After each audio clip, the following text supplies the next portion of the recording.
আমরা আজকে যে জিনিসটা শিখবো সেটা মূলত হচ্ছে বার চার্ট এবং পাই চার্ট। তো গত পর্বে আমরা মূলত হচ্ছে আমাদের লাইন চার্ট এবং যে স্কেলার ডায়াগ্রাম এই দুটি প্লট আমরা অঙ্কন করে শিখেছি।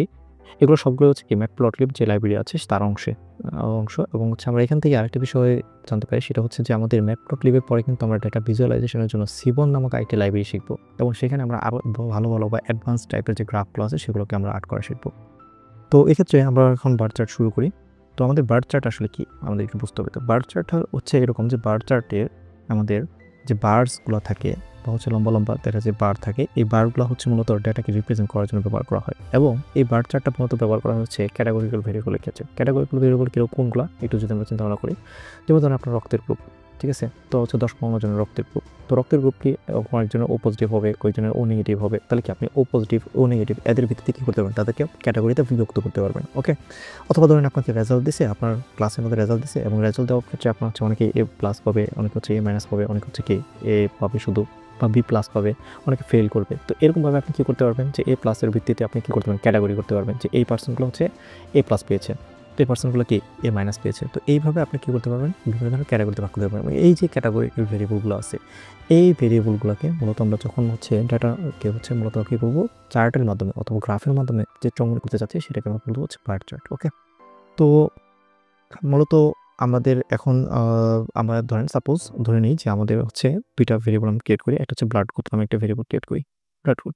তো ব্লাড গ্রুপ নামে যে ভেরিয়েবলটা আমি ক্রিয়েট করলাম, এই ব্লাড গ্রুপ নামক ভেরিয়েবলটা আমি এখানে লিখতেছি যে সাপোজ আমার এখানে ও পজিটিভ নামে একটা ব্লাড গ্রুপ আছে। তারপরে ধরেন আমার এখানে এবি পজিটিভ নামে একটা ব্লাড গ্রুপ আছে। আরেকটা ধরেন আমার এখানে বি নেগেটিভ নামে একটা ব্লাড গ্রুপ আছে এবং আমি এই যে ব্লাড গ্রুপ, এই ব্লাড গ্রুপের সাপেক্ষে পার্সন, কতজন পার্সন আছে সেগুলো আমি আরেকটা ভেরিয়েবলের মধ্যে স্টোর করতে চাচ্ছি।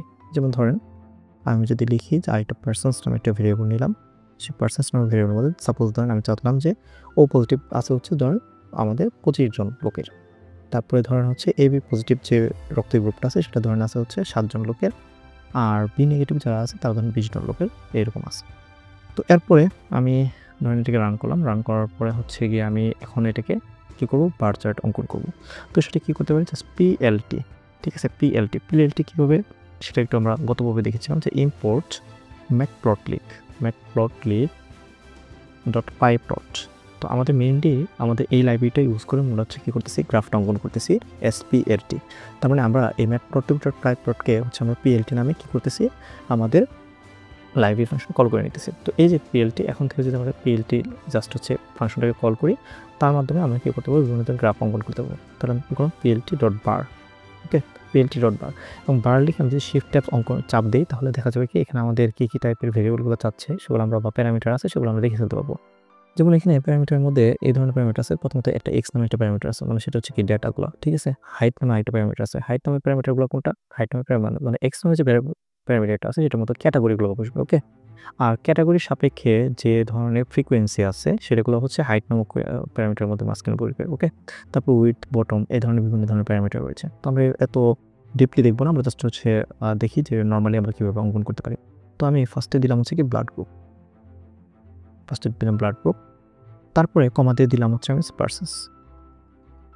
আমরা যদি এটাকে রান করি, দেখেন সুন্দর করে একটা আমাদের এখানে কি তৈরি হয়ে গেছে? আমাদের একটা বার চার্ট তৈরি হয়ে গেছে এবং বার চার্টের মধ্যে আমাদের দেখছি ও পজিটিভ, এবি পজিটিভ এবং বি নেগেটিভ। ওকে? 3টা ক্যাটাগরিতে বিভক্ত হয়ে গেছে। দেখেন এর মধ্যে কিন্তু ক্যাটাগরি ছিল 3টা এবং 3টা ক্যাটাগরিতে বিভক্ত হয়েছে এবং বিভক্ত হওয়ার পরে আমরা দেখতেছি যে আমাদের এই যে ও পজিটিভ এটা হচ্ছে কি 25 এ গিয়ে থামস। তার মানে কি এই যে হাইটটা এটা মনে হচ্ছে কি আমাদের কতজন পার্সনের ও এবি মানে ও পজিটিভ ব্লাড রয়েছে। তাহলে ও পজিটিভ ব্লাড রয়েছে আমরা বলতে পারি কতজনের? 25 জনের। ওকে? তারপর হচ্ছে 7, তারপরে 7 বলতে এবি পজিটিভ ব্লাড গ্রুপ রয়েছে কতজনের? 7 জনের, মানে যে 10 এর থেকে একটু কম, 5 এর থেকে একটু বেশি, ঠিক আছে? আবার বি নেগেটিভ কতজন আছে? 20 জনের। এই দেখেন এ বরাবর কিন্তু 20 বি নেগেটিভ। তো আমরা চাইলে খুব সহজে এভাবে হচ্ছে বার চার্ট আমরা হচ্ছে ম্যাটপ্লটলিবের মাধ্যমে অঙ্কন করে ফেলতে পারি। এখন আমরা চাইলে এখানে কিছু কালার চেঞ্জ করতে পারি। যেমন আমি কালার নামে আরেকটা প্যারামিটার নিই, কালার ইজ ইকুয়াল টু দিয়ে দিলাম হচ্ছে সাপোজ কুইন। দেখেন এখানে কিন্তু এই যে কালারটা চেঞ্জ হয়ে গেল, ঠিক আছে? এখন চাইলে আমরা এটাকে আরেকটু সাজাতে পারি, লাইক হচ্ছে পিএলটি ডট টাইটেল এবং টাইটেলের মধ্যে লিখলাম হচ্ছে সাপোজ ধরেন হচ্ছে ব্লাড গ্রুপ ক্যাম্পেইন।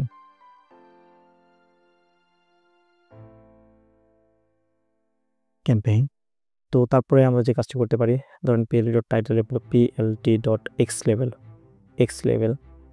লেভেলের মধ্যে আমরা লিখলাম ধরুন হচ্ছে ব্লাড গ্রুপ, আর পিএলটি ডট ওয়াই লেভেল, এটার মধ্যে সাপোজ আমরা লিখে দিলাম হচ্ছে কি ফ্রিকোয়েন্সি। তাহলে দেখেন এখানে কিন্তু সুন্দরভাবে এই জিনিসগুলো চলে আসছে। দেখেন এই যে এক্স বরাবর কি আছে ব্লাড গ্রুপ চলে আসছে, ওয়াই বরাবর ফ্রিকোয়েন্সি আসছে, এবং এখানে কিন্তু হেডিংয়ে আসছে কি ব্লাড গ্রুপ ক্যাম্পেইন বা টাইটেল হিসেবে চলে আসছে এটা। তাহলে এইভাবে চাইলে আমরা এটাকে খুব সুন্দরভাবে সাজিয়ে ফেলতে পারি।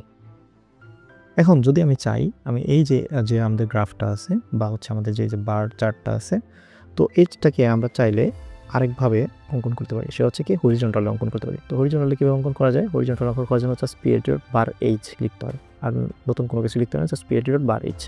তো আমি এটুকু কোডকে কপি করে নিলাম, এখানে সাপোজ কপি করে নিয়ে জাস্ট হচ্ছে এখানে বারের পরিবর্তে আমি লিখলাম বার এইচ। তো দেখেন এটা কিন্তু সুন্দর করে এই যে হরিজন্টালি চলে আসলো। ওকে, তার মানে এখন হচ্ছে কি এদিক দিয়ে হচ্ছে আমাদের কী হবে, জাস্ট হচ্ছে আমাদের এই বরাবর হচ্ছে কি আমাদের ব্লাড গ্রুপ, তার মানে আমাদের ওয়াই অক্ষ বরাবর হচ্ছে ব্লাড গ্রুপ, তার মানে এখানে আমাদের একটু চেঞ্জ করা লাগবে, লাইক হচ্ছে এটা হবে এক্স লেভেল আর এটা হবে ওয়াই লেভেল। আমরা যদি এটাকে রান করি দেখেন এখানে কী হয়েছে, এই যে এই বরাবর ব্লাড গ্রুপগুলো দেখাচ্ছে, এই বরাবর ফ্রিকোয়েন্সিগুলো দেখাচ্ছে, এবং আমরা খুব সহজে বুঝতে পারছি নেগেটিভ হচ্ছে কতজনের 20 জনের, ও পজিটিভ কতজনের 25 জনের।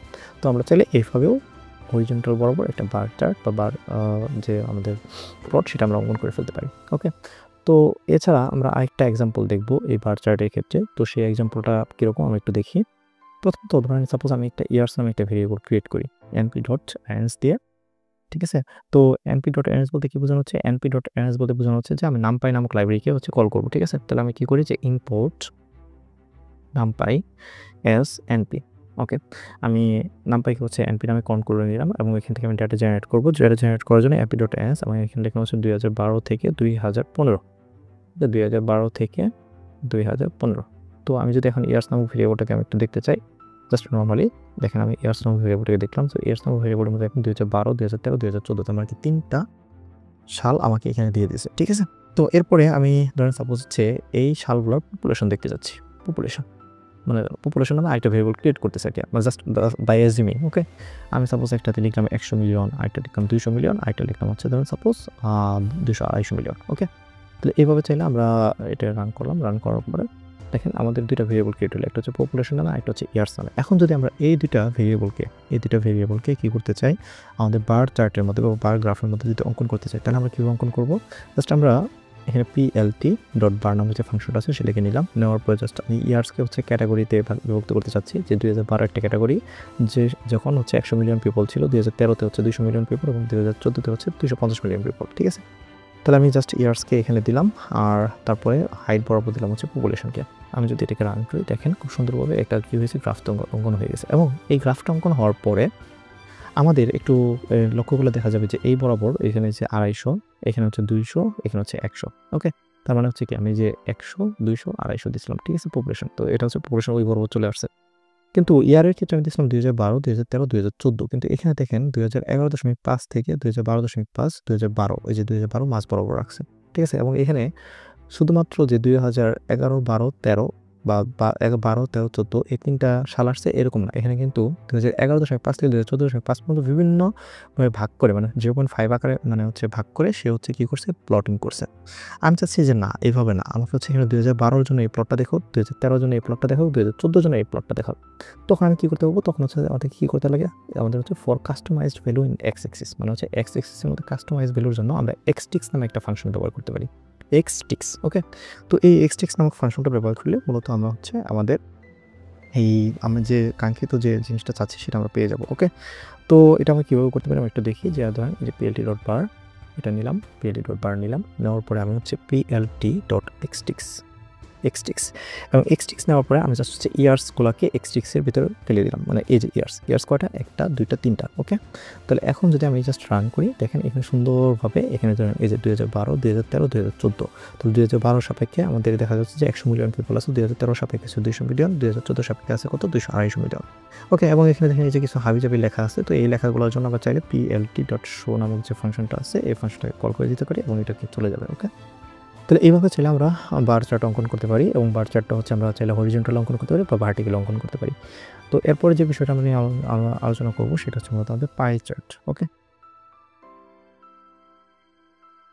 তো তো পাই চার্টটা হচ্ছে মূলত একটা ক্যাটাগরিক্যাল ভেরিয়েবলের মধ্যে, যে ক্যাটাগরিক্যাল ভেরিয়েবলকে মূলত হচ্ছে তারা কি করে যে রিপ্রেজেন্ট করার জন্য মূলত হচ্ছে আমরা পাই চার্ট ব্যবহার করে থাকি। ওকে, মানে বার চার্টের মতন হচ্ছে পাই চার্টও হচ্ছে ক্যাটাগরিক্যাল ভ্যালুগুলোকে হচ্ছে সে হচ্ছে রিপ্রেজেন্ট করে।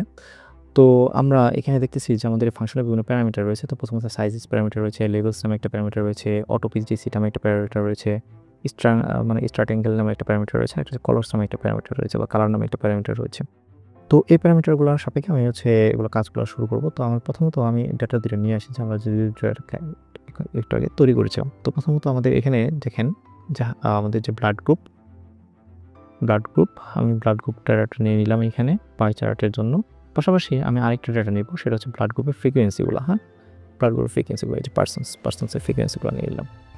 তো নেওয়ার পরে আমি দুটো জিনিস পাইলাম, একটা হচ্ছে ব্লাড গ্রুপ আর একটা হচ্ছে কি ফ্রিকোয়েন্সি। এখন আমি যে কাজটা করতে চাচ্ছি সেটা কি, যে আমাদের এখান থেকে আমি এটা দিয়ে একটা পাই চার্ট অঙ্কন করব। তো পাই চার্ট কীভাবে অঙ্কন করতে পারি, আমরা জাস্ট পিএলটি ডট পাই, ওকে, পিএলটি ডট পাই, এবং আমি যদি ফ্রিকোয়েন্সিগুলো আছে বা হচ্ছে যেটা মানে ও পজিটিভের সাথে যেমন 25 জন পাইছি, এবি পজিটিভের রক্তের গ্রুপ হচ্ছে 7 জনের, বা বি নেগেটিভ রক্তের গ্রুপ হচ্ছে 20 জনের। তো এদেরকে হচ্ছে কী করবো, আমরা হচ্ছে পাই নামক ফাংশনের ভিতরে জাস্ট পাঠিয়ে দেবো। এবং দেখেন এখান থেকে সুন্দর করে 3টা কালার চলে আসছে। ওকে, 3টা কালার চলে আসছে। 3টা কালার চলে আসছে বলতে কি, 3টা কালার মানে বোঝাচ্ছে এখানে যে 25, 7 এবং 20 এদের জন্য হচ্ছে কি 3টা কালারের আমাদের কী করছে, বৃত্তের থেকে জায়গা নিয়ে নিয়েছে। এবং দেখেন একটা বৃত্ত হচ্ছে কি 360 ডিগ্রি ইন টোটাল। পাই চার্টের ক্ষেত্রে আমাদের বৃত্তটাকে বলতেছি আমরা 360 ডিগ্রি, এবং এই 360 ডিগ্রিকে সে কী করছে 25-এর সাপেক্ষে, 7-এর সাপেক্ষে, 20-এর সাপেক্ষে ভাগ করে দিয়েছে। যেমন 25 যার ফ্রিকোয়েন্সি মানে ও পজিটিভ হচ্ছে 25 জনের, তার জন্য হচ্ছে সবথেকে বেশি জায়গা সে নিচ্ছে। তারপরে জন্য হচ্ছে 7, তারপর কী হচ্ছে 7-এর জন্য সে এইটুকু জায়গা নিছে, এবং 20-এর জন্য সে কী করছে এইটুকু জায়গা নিছে। ওকে, মানে কোণে সে নিজে থেকে ভাগ করে নিছে। এখন কথা হচ্ছে আমরা তো খুব বেশি ভালোভাবে এটা বুঝতে পারতেছি না যে এটার লেভেলস কী, অথবা কী হচ্ছে এটাকে পার্সেন্টেজগুলো কই। তো এই জিনিসগুলো বুঝতে পারতেছি না। তো আমরা চাইলে এখানে যে আমাদের যে প্যারামিটারগুলো আছে, এক্সট্রা প্যারামিটারগুলো আমরা এখানে করতে পারি, যুক্ত করে দিতে পারি। ওকে, তো আমি চাইলে এখানে এই যে পার্সেন্সের পরে আমি হচ্ছে আরেকটা প্যারামিটার ইউজ করতে পারি। তাই হচ্ছে শিফট ট্যাব যদি চেপে ধরি, দেখেন লেভেলস নামে আরেকটা প্যারামিটার রয়েছে। আমি জাস্ট হচ্ছে এখানে লেভেলস নিলাম, এবং লেভেলস ইজ ইকুয়াল টু আমি কী করলাম, এই যে ব্লাড গ্রুপকে দিয়ে দিলাম। আমি আমার লেভেলস ইজ ইকুয়াল টু দিয়ে দিলাম ব্লাড গ্রুপ। এখন যদি আমি এটাকে রান করি, দেখেন এখন কিন্তু খুব সহজে আমরা ভালোভাবে বুঝতে পারতেছি যে এই যে লেভেলস কিন্তু ব্লাড গ্রুপ বলতে যে এটা হচ্ছে ও পজিটিভের জন্য। ওকে, এটা হচ্ছে কি এবি পজিটিভের জন্য, এবং এটা হচ্ছে কি বি নেগেটিভের জন্য। এবং পাশাপাশি আমি যদি আরেকটু অ্যাডভান্স করতে চাই, তাহলে কী করতে পারি, যেমন আমি এখানে চাইলে পার্সেন্টেজটা শো করাইতে পারি যে কত পার্সেন্ট লোক, মানে টোটাল কত পার্সেন্ট লোক, যেমন হচ্ছে এখানে টোটাল পার্সেন্ট কতজন, 20 আর 25 45, আর হচ্ছে 7 মানে কত 52। তাহলে 52 জনের মধ্যে কত পার্সেন্ট হচ্ছে ও পজিটিভ, কতজন হচ্ছে এবি পজিটিভ, এবং কতজন হচ্ছে বি নেগেটিভ। তখন আমরা কীভাবে পারি, তো এটা আমরা চাইলে এখানে অটো, জাস্ট হচ্ছে আরেকটা প্যারামিটার আছে অটো, আমরা লিখতে পারি কি পিসিটি বা পার্সেন্টেজ। হ্যাঁ, এটি auto PCT is equal to আমি লিখলাম, এভাবে লিখতে হবে, জাস্ট আমি যেভাবে লিখবো এভাবে লিখতে হবে, পার্সেন্টেজ আমি লিখলাম 1.2 এফ পার্সেন্টেজ। ওকে, আমি যদি এটা রান করি, দেখেন এখানে সুন্দরভাবে আমাকে দেখাচ্ছে 48.08, 13.46 এবং 38.46। তার মানে হচ্ছে আমি বলতে পারি যে আমার টোটাল যতজন পার্সন ছিল বা যতজন লোক ছিল তাদের মধ্যে হচ্ছে 48.08% লোকের হচ্ছে ব্লাড গ্রুপ হচ্ছে ও পজিটিভ। ওকে, তো আমি এখানে পিএলটি ডট শো নামক ফাংশনটা এখানে একটু ড্রপ নিয়ে আসি, কারণ হচ্ছে এখানে অনেক এক্সট্রা হাবিজাবি লেখা আসছে। তো আমি এই লেখাগুলোকে রিমুভ করে দিলাম। তো আমি চাইলে এইভাবে এই কাজটা করতে পারি। ওকে, তো আমি যদি এখানে 1.2 না দিই, আমি যদি 1.3 দিই, তাহলে দেখেন দশমিকের পরে এটা 3 ঘর পর্যন্ত নেবে। ওকে, দেখেন 48.077। ওকে, আমি যদি 1.3 না দিয়ে আমি যদি 1.5 দিই, তাহলে কিন্তু এটা দশমিকের পরে 5 ঘর নেবে। তাহলে চাইলে এভাবে আমরা চাইলে কি করতে পারি যে দশমিকের পরে কত ঘর নেবে সেটা আমরা সেট আপ করে দিতে পারি। ওকে, তো এই হচ্ছে আমাদের মূলত পাই চার্ট, এবং আর আগে আমরা যেটা বললাম সেটা হচ্ছে বার চার্ট, যেটা হচ্ছে আমাদের মূলত ক্যাটাগরিক্যাল ভেরিয়েবলের জন্য আমরা ব্যবহার করে থাকি। এবং আমরা চাইলে এটার যে কালারটাকেও হচ্ছে কী করতে পারি, আমরা জাস্ট আমাদের ইচ্ছা মতন দিতে পারি। যেমন কালারের মধ্যে আমি একটা লিস্ট প্রোভাইড করি, লাইক হচ্ছে প্রথমে দিলাম হচ্ছে সাপোজ ধরেন গ্রিন, তারপরে সাপোজ দিলাম হচ্ছে ধরেন আমি দিলাম রেড, তারপরে দিলাম হচ্ছে ধরেন অরেঞ্জ। ও যদি এটাকে রান করি, দেখবেন যে জাস্ট আমাদের এখানে কালারের মধ্যে কালার হবে আর কি। তো কালার যদি দিই, তাহলে আমাদের এখান থেকে দেখা যাচ্ছে আমি যে ফার্স্ট হচ্ছে গ্রিন কালার দিছি, তারপর হচ্ছে রেড কালার দিছি, তারপর হচ্ছে অরেঞ্জ কালার দিছি। তো আমরা চাইলে এই কালারগুলো চেঞ্জ করে ফেলতে পারি। তো এই ছিল আমাদের পাই চার্ট। ধন্যবাদ।